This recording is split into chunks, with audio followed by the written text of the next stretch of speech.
Mi compañero, el Espíritu Santo, capítulo 5. Los creyentes y el Espíritu Santo. Nadie puede llamarse salvo si no ha recibido en su corazón la palabra de Dios y el sello del Espíritu Santo. Aún después de ser salvo, el ser humano no puede tener una vida de fe continuamente victoriosa, en permanente crecimiento, a menos que siga creciendo en la palabra por medio del ministerio del Espíritu Santo. Muchos creyentes tienen una vaga idea de que la salvación solo viene a nosotros cuando nacemos de nuevo al recibir el Evangelio que alguien nos presenta en el poder del Espíritu Santo. Sin embargo, después de esto, tratan de continuar su vida de fe por medio de su propia fuerza de voluntad y sus esfuerzos humanos. Sufren una verdadera agonía porque no hacen el bien que quieren hacer y en cambio hacen el mal que no quisieran hacer. Al final sus suspiros y gemidos son como los de Pablo. Miserable de mí, ¿quién me librará de este cuerpo de muerte? Romanos 7:24. Nuestro Señor prometió una y otra vez que les enviaría a los creyentes el Consolador, el Espíritu Santo, para que esté con ustedes para siempre. Juan 14:16. El Espíritu vendría para ayudarnos en nuestra debilidad. Romanos 8:26. Tal como lo prometió, 7 semanas después de su resurrección, Jesús envió a la tierra al Consolador, al Espíritu Santo. ¿Cómo cuida el Espíritu Santo de los creyentes que han nacido de nuevo por medio de la palabra y de Él mismo? Nos trae santidad y nos ayuda en nuestras debilidades. Y de igual manera, el Espíritu nos ayuda en nuestra debilidad. Pues qué hemos de pedir como conviene no lo sabemos, pero el Espíritu mismo intercede por nosotros con gemidos inefables. Romanos 8:26. Cualquier creyente admitirá que tiene que enfrentarse seriamente con el problema del pecado con verdadera agonía después de haber creído en el Señor Jesús. En el pasado, cuando éramos no creyentes, vivimos en los deseos de nuestra carne, haciendo la voluntad de la carne y de los pensamientos. Efesios 2:3. Entonces, no nos sentíamos culpables, aunque vivíamos en pecado. ¿Por qué? Porque el alma estaba muerta ante Dios. En cambio, cuando recibimos vida eterna, el pecado se convierte en un problema para nosotros. Así llegamos a hacernos preguntas como estas. ¿Acaso no tengo más remedio que caer repetidamente en pecado, aún después de ser salvo? ¿Es que no tengo el poder necesario para vencer al pecado? Romanos 7 y 8 tratan estos temas. En Romanos 6 se nos enseña acerca del cambio fundamental que se produce en una persona cuando cree en Jesucristo. ¿O no saben que todos los que hemos sido bautizados en Cristo Jesús hemos sido bautizados en su muerte? Porque somos sepultados juntamente con Él para muerte por el bautismo, a fin de que como Cristo resucitó de los muertos por la gloria del Padre, así también nosotros andemos en una vida nueva. Porque si fuimos plantados juntamente con Él en la semejanza de su muerte, así también lo seremos en la de su resurrección. Sabiendo esto, que nuestro viejo hombre fue crucificado juntamente con Él, para que el cuerpo del pecado sea destruido, a fin de que no sirvamos más al pecado, porque el que ha muerto ha sido justificado del pecado. Romanos 6, 3, 7. Qué noticia tan bendita y maravillosa es esta. Sin embargo, la gente pregunta, ¿qué debo hacer para experimentar esta bendición? La respuesta es sencilla. Todos creemos y sabemos que hemos recibido la remisión de los pecados y la salvación por la gracia de Dios. ¿Qué significa esta gracia? La gracia significa que Dios obra personalmente a nuestro favor. Si tratáramos de salvarnos a nosotros mismos o de ayudar a Dios a salvarnos, eso no sería gracia. Gracia quiere decir que recibimos por fe lo que Dios, por su parte, ha realizado a favor nuestro. La persona que ha aceptado a Jesucristo como su Salvador personal es totalmente distinta de la que solo ha aceptado el sistema religioso del cristianismo, los ritos religiosos o unas normas de moral. Por medio de Jesucristo, la persona vieja ha sido crucificada, muerta. El hombre maldito, paria, corrupto y caído que se originó a partir del primer Adán ha sido sepultado. Por medio de Cristo y con Cristo, nuestro último Adán, ha surgido a la vida nueva una persona también nueva. Esta verdad no termina como una teoría. Tan seguro como que yo nací a este mundo en la misma situación que el primer hijo de Adán, también Jesús, el Hijo de Dios, se encarnó en este mundo, donde vivió 33 años. Tal como Él fue crucificado, yo también fui crucificado y sepultado. Surgí de nuevo, como nueva criatura, por el poder de su resurrección. Todos cuantos creemos en Jesucristo, lo hemos experimentado. La Biblia nos ordena también que cambiemos de actitudes y de maneras de pensar.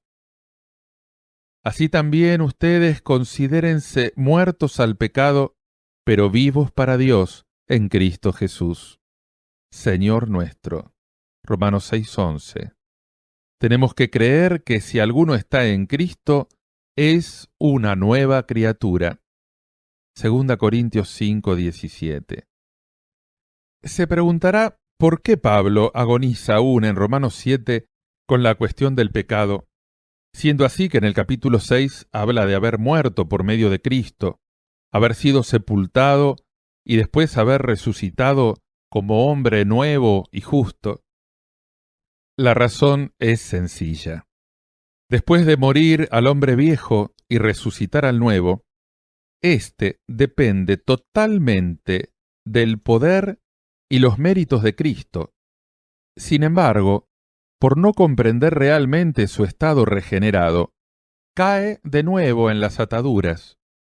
Muchos creyentes no se dan cuenta de que así como no teníamos poder para hacer lo que es justo cuando nos hallábamos en pecado, también después de haber nacido de nuevo, carecemos de poder en nosotros mismos para alcanzar la justicia y la santidad. Cuando comenzamos a creer que podemos ser justos y santos gracias a nuestro propio esfuerzo, probamos la amarga copa de la derrota.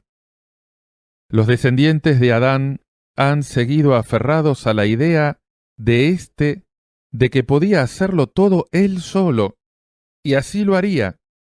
Sin embargo, en realidad han estado sirviendo al diablo como esclavos, arrastrándose en la derrota. Eran ciegos, no salen de su desilusión para poner toda su confianza en Dios. Convencidos de que se pueden acarrear a sí mismos la salvación y la santidad, sufren la derrota sencillamente porque no son capaces de controlar sus apetitos pecaminosos.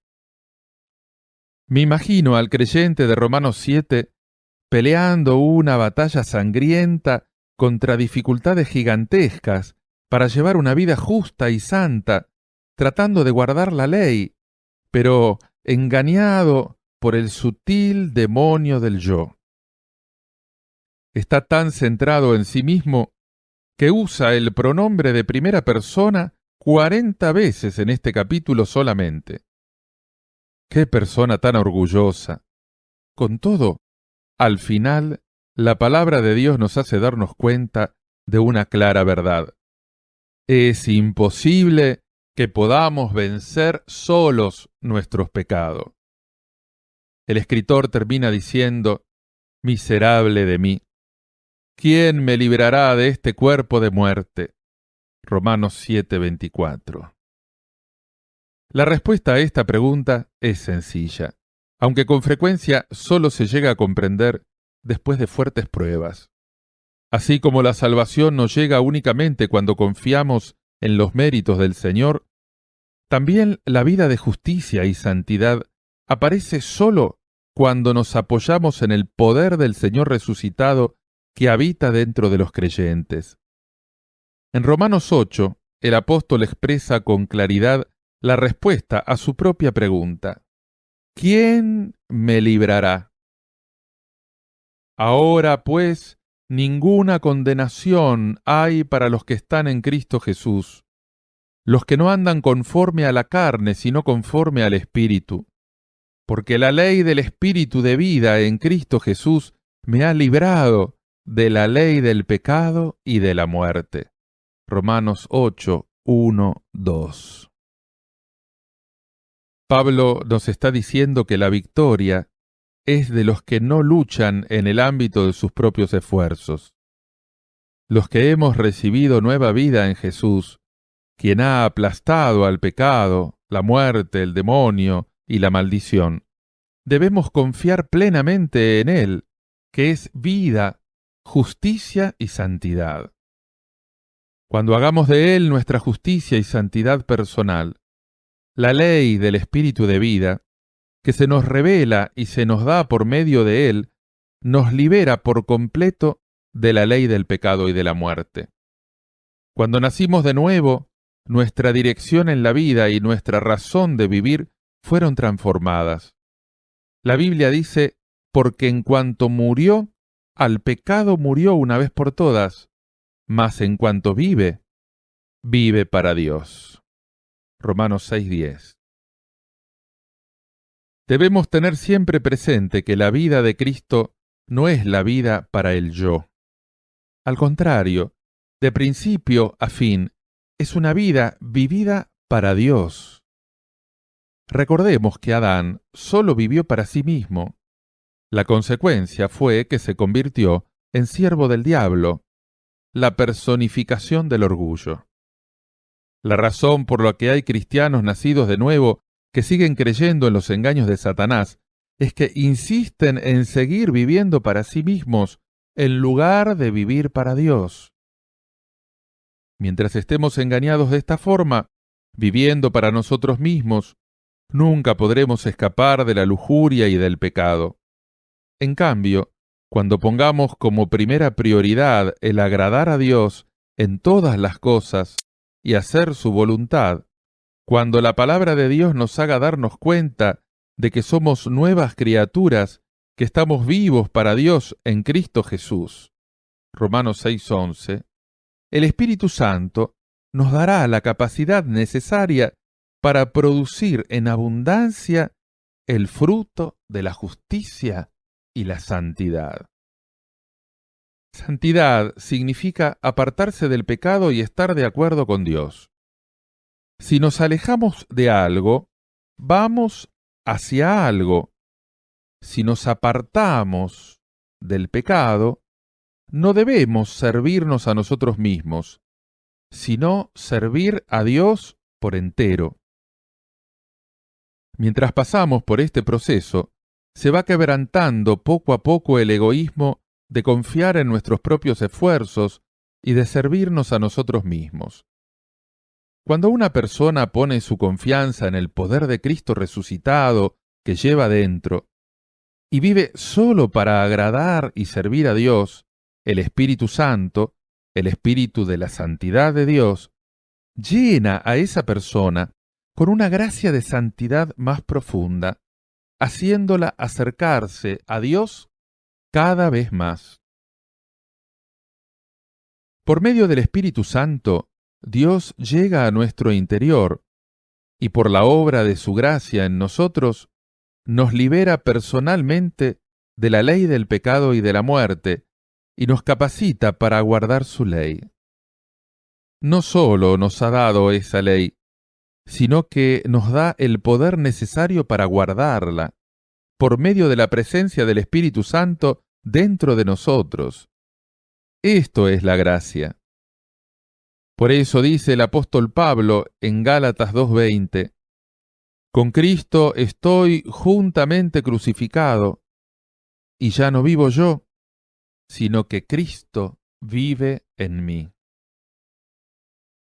Ahora no soy yo el que vivo, es Cristo quien vive por mí, cree por mí y actúa por mí a través del Espíritu Santo. Sabedor de esto, me limito a confiar en que Él me va cambiando el corazón día a día. Eso es. Así es la gracia. Eso es lo que Dios obra a favor nuestro. Esto es lo esencial del Evangelio. Ya no podemos salir airosos con excusas como la de que el espíritu a la verdad está dispuesto, pero la carne es débil. Mateo 26:41. No solo debemos reconocer al Espíritu Santo y creer en Él, sino también debemos darle la bienvenida a nuestra vida y permitir que Cristo nos llene de Él, de manera que podamos cumplir con la ley de Dios, no por obligación externa, sino por ese poder del Espíritu Santo que obra en nuestro ser interior. Así es como Él nos ayuda en nuestras debilidades y vive a través de nosotros la vida de la fe. ¡Qué verdad tan grandiosa! Enseña a los creyentes. Así como es necesario que un niño reciba enseñanzas espirituales, morales e intelectuales para crecer y convertirse en un adulto responsable, también es necesario que un cristiano nacido de nuevo sea atendido para que crezca en la fe. El creyente que acaba de nacer necesita crecer en la imagen de Cristo, y la persona que toma a su cargo la enseñanza de los creyentes es el Espíritu Santo. Él les enseñará todas las cosas. Juan 14:26. Nosotros tendemos a limitar esta enseñanza a los conocimientos eruditos de la doctrina. Sin embargo, el Espíritu Santo educa toda la personalidad del creyente.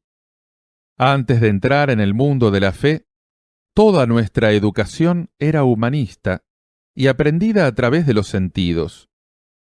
Después que una persona nace de nuevo, el ministerio del Espíritu Santo es una educación de revelación por medio de la palabra de Dios.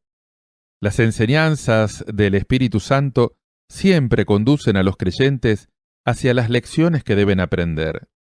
Él les enseña a seguir a Cristo, los capacita para servir al Señor de cielo y tierra, los guía a convertir en máxima prioridad el deseo de agradar al Padre Celestial, porque sólo en ello recibe la vida su verdadero valor.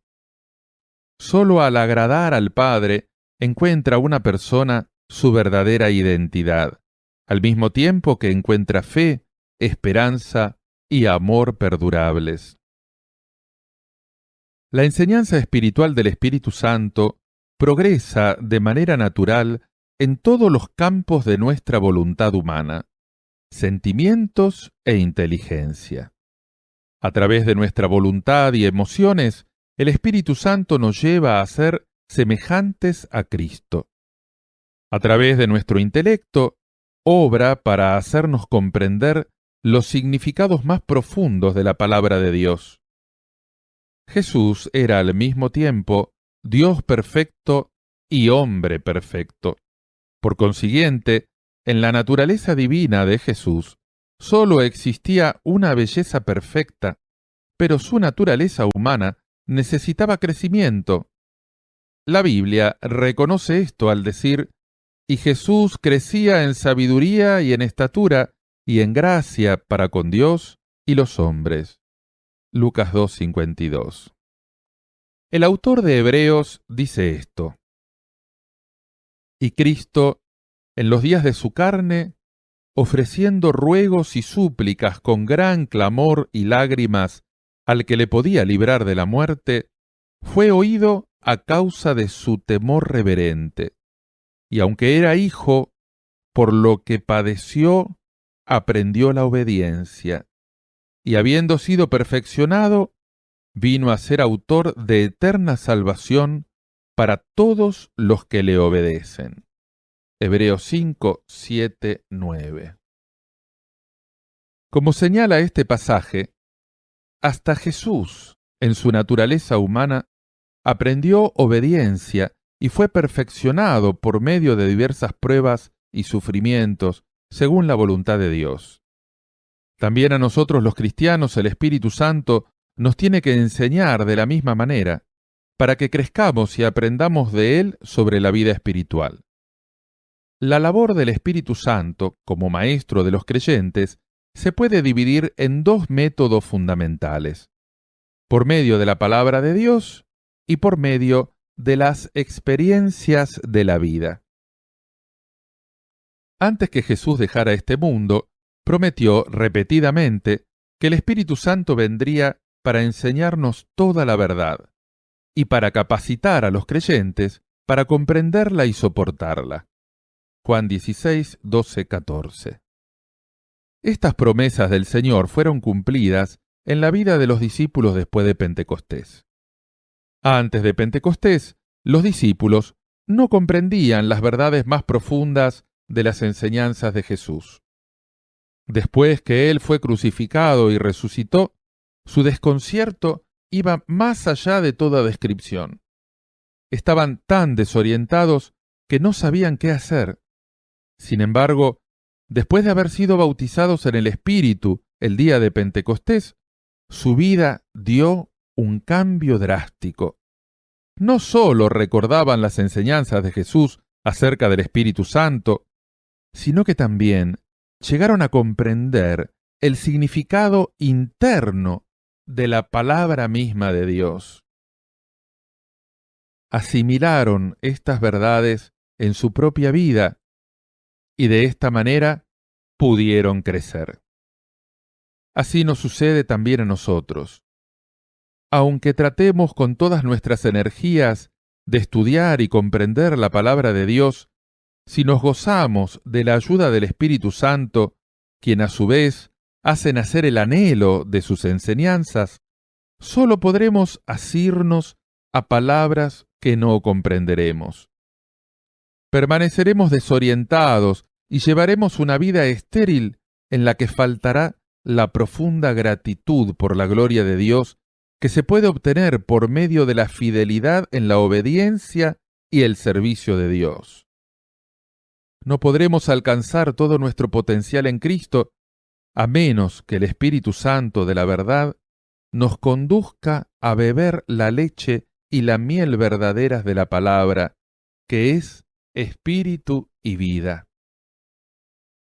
La razón humana no puede comprender la palabra. Esa comprensión solo puede llegar por medio de la revelación del Espíritu Santo. El Espíritu Santo también nos enseña por medio de las pruebas y las experiencias de la vida diaria. Aprendemos a anhelar la voluntad de Dios y seguir el ejemplo de Cristo. Las pruebas y la disciplina nos capacitan para reclamar como propia la verdad y nos permiten hallar y realizar la comprensión más profunda de la palabra. No debemos menospreciar ni descuidar el vivir en su totalidad las enseñanzas del Espíritu Santo que recibimos a través de las pruebas y las experiencias de la vida real, además de las que recibimos por medio de la palabra. Nacer de nuevo y hallarse bajo el magisterio del Espíritu Santo es algo que podríamos comparar con inscribirnos en la escuela del Espíritu Santo. En esta escuela no hay días de fiesta ni vacaciones. En todas las situaciones de la vida, el Espíritu Santo nos presenta a Cristo como modelo nuestro en el estudio de la palabra. Nos lleva a imitar su vida y participar en ella. Muchas veces al día nos habla por medio de la palabra o de una experiencia, porque en la escuela siempre hay clases. La Biblia dice que cuando Jesús salió del agua, después de ser bautizado, se abrieron los cielos y el Espíritu Santo descendió sobre él en forma de paloma. Entonces, después de regresar del Jordán lleno del Espíritu Santo, fue guiado por el mismo Espíritu al desierto para que fuera tentado por el diablo durante 40 días. Lucas 3:22, 4:1-2. Por supuesto, el Espíritu Santo no guió a Jesús hacia aquellas tentaciones para destruirlo. Su propósito era disciplinarlo. De igual manera, el Espíritu Santo está con nosotros y nos enseña tanto cuando sentimos la maravillosa gracia y la verdad de Dios, como cuando nos parece que nos han abandonado en medio de un desierto. El Espíritu Santo nos educa de tal manera que nuestra fe, centrada en Dios, confiada únicamente en su palabra y con el amor y la esperanza del cielo, pueda crecer. Bajo ninguna circunstancia deberían los creyentes que han entrado en la escuela del Espíritu Santo sentirse desalentados o moverse en retirada. La Biblia nos da ánimos al decirnos: tengan por sumo gozo cuando se encuentren en diversas pruebas, sabiendo que la prueba de su fe produce paciencia. Pero tenga la paciencia su obra completa, para que sean perfectos y cabales sin que les falte cosa alguna. Santiago 1:2-4. Por consiguiente, si llevamos siempre una vida que agrade a Dios y se centre en Él, si siempre ponemos nuestra confianza en el Señor Jesús, el Espíritu Santo, que ha venido para enseñarnos, nos hará crecer de manera que no nos falte nada en el conocimiento de la palabra y de nuestra fe. Guía a los creyentes. Porque todos los que son guiados por el Espíritu de Dios, estos son hijos de Dios. Romanos 8:14. El Padre Celestial ha enviado al Espíritu Santo para que guíe a los creyentes nacidos de nuevo por los senderos espirituales correctos. Los hijos de Dios se han convertido en pueblo de un mundo espiritual por la regeneración, pero siguen viviendo en el mundo físico y en un tabernáculo de carne. ¿Cómo vive la vida diaria un hijo de la luz en este mundo de tinieblas? Es un problema difícil que no se puede resolver con esfuerzos humanos. Sin embargo, el Espíritu Santo de Dios lo resuelve con facilidad y guía a los creyentes a una vida de victoria. ¿Cómo sucede esto? El gran problema con el que se tropiezan hoy los creyentes es el del liderazgo. ¿Es el Espíritu Santo su líder? ¿O tienen que guiarse ellos mismos? Cuando los creyentes me consultan sobre problemas de fe o piden oración, con frecuencia les miro fijamente a los ojos y descubro que en realidad no están buscando ayuda. Ya han monopolizado el liderazgo de su propia vida. Ya han hecho sus propios planes y tomado sus decisiones. Y ahora le quieren pedir al Espíritu Santo que bendiga su proyecto. Estos creyentes no están permitiendo que el Espíritu Santo los guíe. Son ellos sus propios guías. Para que nos pueda guiar el Espíritu Santo, necesitamos comprender la relación correcta entre Él y nosotros. El pecado fundamental que el hombre cometió contra Dios fue el de no tener en cuenta el orden cósmico y usurpar el lugar divino. El hombre se quiso servir a sí mismo, se amó a sí mismo y vivió una vida de orgullo. No solo se negó a reconocer a Dios en su mundo centrado en sí mismo, sino que se rebeló y se apartó de Dios. Aún muchas personas que han creído en el Señor Jesús y han nacido de nuevo siguen llenas de esa maligna raíz que es el orgullo. Estas son las personas que tratan de aprovecharse de Dios y de usarlo cuando lo necesitan, como alguien que se halla presente con el único propósito de bendecirlos.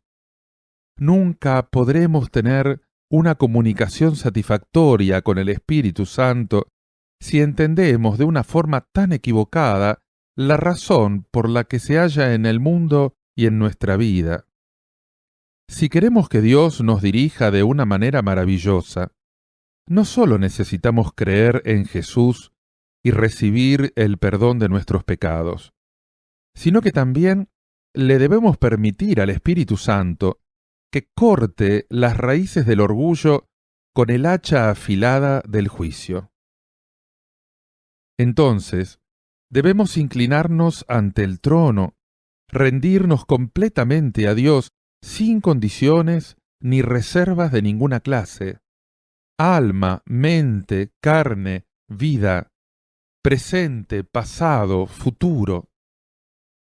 Le debemos permitir al Espíritu Santo que obre a través de nosotros lo que le plazca a Dios, y no lo que nos plazca a nosotros, para que se cumplan sus propósitos y no los nuestros. A menos que se produzca un drástico cambio, solo podremos esperar de manera ocasional la maravillosa guía del Espíritu Santo que nos puede dar en todos los aspectos de nuestra vida. Los creyentes deben comprender que el Creador dispuso que hubiera orden en el universo. ¿Por qué tratamos los seres creados de aprovecharnos de nuestro Hacedor, tratando de ser iguales a Él a base de exaltarnos a nosotros mismos? Este orgullo es pecado.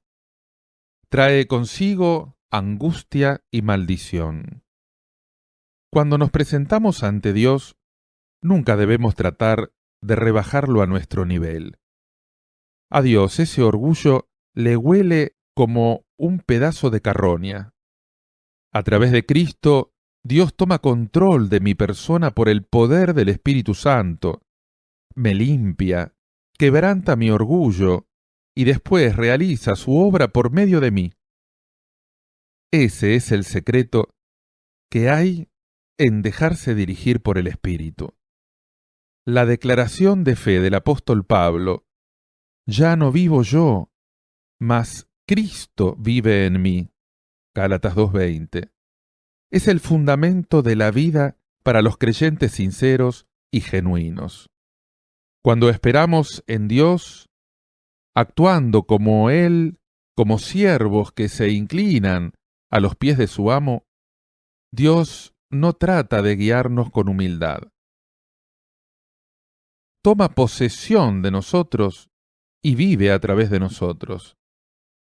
Solo en una vida así podemos tener verdadero descanso, gozo y una fe y esperanza firmes en la vida. Cuando sabemos que Dios gobierna y dirige por medio de su Espíritu Santo todos los aspectos de nuestra vida, podemos cantar llenos de gozo, aunque nuestros días parezcan oscuras noches. El Espíritu Santo que ha venido a nosotros obra para cambiar nuestra vida de esta manera. Cuando nos rendimos a Él, nos convertimos de manera natural en los espléndidos hijos de Dios que son guiados por el Espíritu de Dios, tal como lo describe Romanos 8:14.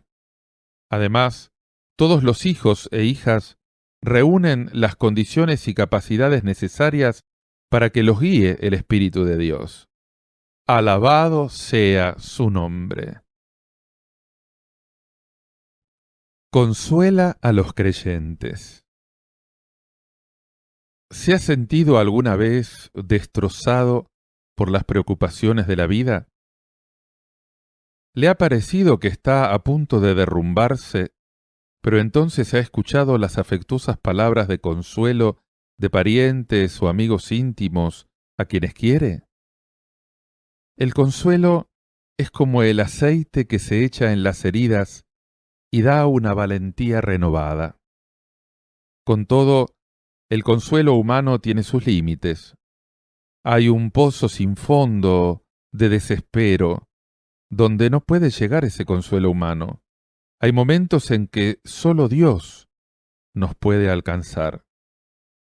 Antes de salir de este mundo, Jesús les prometió a aquellos discípulos angustiados, intranquilos y deprimidos: no los dejaré huérfanos, vendré a ustedes.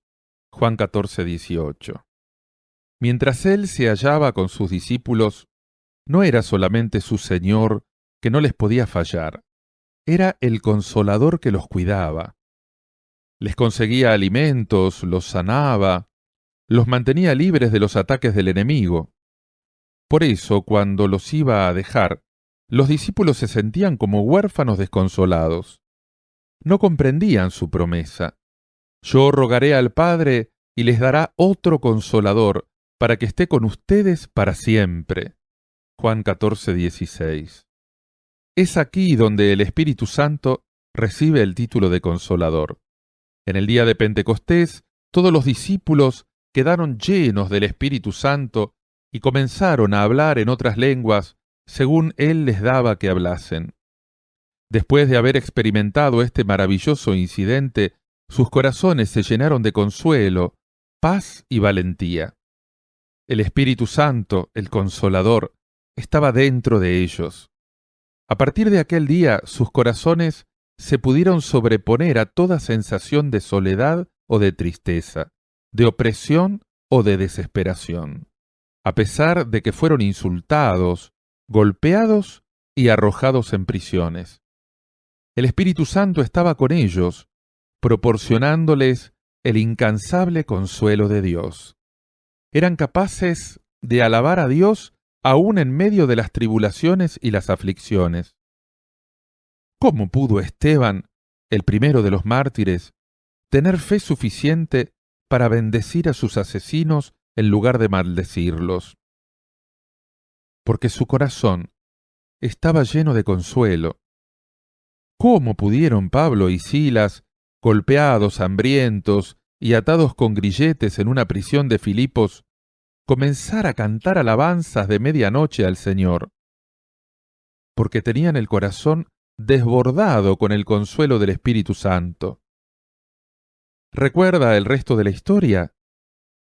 Dios respondió a las alabanzas y oraciones de Pablo y Silas y causó un terremoto que sacudió los cimientos de la prisión, abriendo de par en par todas las puertas. Sus ataduras se soltaron y recibieron libertad. Al llegar la mañana, la familia del carcelero de la prisión era ya salva. El Espíritu Santo vino para darles un profundo consuelo a aquellas almas desgarradas, heridas y sangrantes. El apóstol Pablo les escribe a los corintios acerca del consuelo de Dios por medio del poder del Espíritu Santo. Bendito sea el Dios y Padre de nuestro Señor Jesucristo, Padre de misericordias y Dios de toda consolación, el cual nos consuela en todas nuestras tribulaciones, para que podamos también nosotros consolar a los que están en cualquier tribulación, por medio de la consolación con la que nosotros somos consolados por Dios. Porque de la manera que abundan en nosotros las aflicciones de Cristo, así abunda también por el mismo Cristo nuestra consolación. 2 Corintios 1, 3, 5. El consuelo que viene de Dios a través de su Espíritu Santo nos permite superar las tribulaciones y las pruebas. En la primera iglesia que fundé había una anciana que era viuda desde su juventud. Pasando muchos sacrificios y sufrimientos, había criado a una hija. Cuando esta hija se casó y comenzó su propia familia, la madre fue a vivir con ella para cuidar de la casa. Después de dar a luz, la hija quedó con el corazón debilitado. Aquella madre oraba a Dios fervientemente, pidiéndole la sanidad de su hija. La viuda experimentó la plenitud del Espíritu Santo, pero su hija murió. Parecía como si se hubiera desplomado el mundo de aquella madre. Por su hija, había sacrificado sus propios deseos en la vida, y ahora aquella hija había desaparecido. ¿Qué palabras podrían consolar a aquella mujer en las profundidades de su desesperación? Cuando tendieron el cuerpo sin vida de su hija en la casa, como se acostumbra a hacer en Corea, me llamaron para que dirigiera el culto de funeral allí. Al entrar en aquella casa, supe que algo había cambiado. Anteriormente, la anciana había estado inconsolable. En cambio ahora, su rostro estaba radiante, en lugar de estar lleno de desesperación. Hasta me consoló a mí, el siervo del Señor, diciéndome que no teníamos que preocuparnos por su hija, porque ella se había marchado ya a su eterno hogar en el cielo. Me aseguró que la joven estaba en el seno de Dios. Cantó las alabanzas con gran fuerza y hasta danzó con gozo. ¿Quién había podido darle este consuelo maravilloso? Solo el Espíritu Santo puede y quiere sanar maravillosamente estas dolorosas heridas, derramando óleo sobre ellas. Él es quien nos da poder para ponernos en pie y seguir adelante, entonando un canto de triunfo. Cuando estamos llenos del Espíritu Santo y aprendemos a caminar con Él, nuestra alma se siente desbordada por un profundo consuelo que el mundo ni conoce ni comprende. Él nos puede dar fuerzas nuevas para vencer las circunstancias, cualesquiera que sean. Así nos convertimos en creyentes capaces de ofrecerles consuelo a todos los afligidos. Confirma que somos hijos de Dios. Y por cuanto que son hijos, Dios envió a sus corazones el espíritu de su Hijo, el cual clama, Abba, Padre. Gálatas 4:6. Ser padre significa ser el autor de la vida de un hijo, y la causa de que ese hijo exista. Solo un hombre puede ser mi padre, en ese sentido de la palabra. Ahora bien, Dios es mi Padre también, en la fe. Es el autor y la causa de mi ser resucitado o nacido de nuevo. Nuestra fe cristiana no es una religión como mucha gente la considera equivocadamente. ¿Se puede llamar religión al nacimiento de un niño? La fe cristiana no es una religión, sino una experiencia con el Señor Jesucristo. Yo experimenté ese nuevo nacimiento. Nací de Dios. Así, Él se convirtió en mi Padre y yo me convertí en hijo suyo. Todos los pasos de crecimiento que damos en las iglesias, las lecciones prebautismales, el bautismo, el hacerse miembro de la iglesia, los ritos, podrán ser ayudas externas para que nos convirtamos en hijos mejores de Dios, pero no equivalen a nacer en la familia de Dios por el poder del Espíritu Santo. En el Evangelio de Juan leemos: Mas a todos los que le recibieron, a los que creen en su nombre, les dio potestad de ser hechos hijos de Dios, los cuales no son engendrados de sangre, ni de voluntad de carne, ni de voluntad de varón, sino de Dios. 1:12-13. Como nos lo muestran con claridad estas palabras, no nos podemos convertir en hijos de Dios por medio de nuestra sangre, o de la voluntad de la carne, o la del hombre, por mucho que lo intentemos. Solo nacemos como hijos de Dios cuando nacemos de nuevo por el poder de su Espíritu Santo. Sin la experiencia de un corazón purificado, no nos es posible obtener la autoridad que nos convierte en hijos de Dios.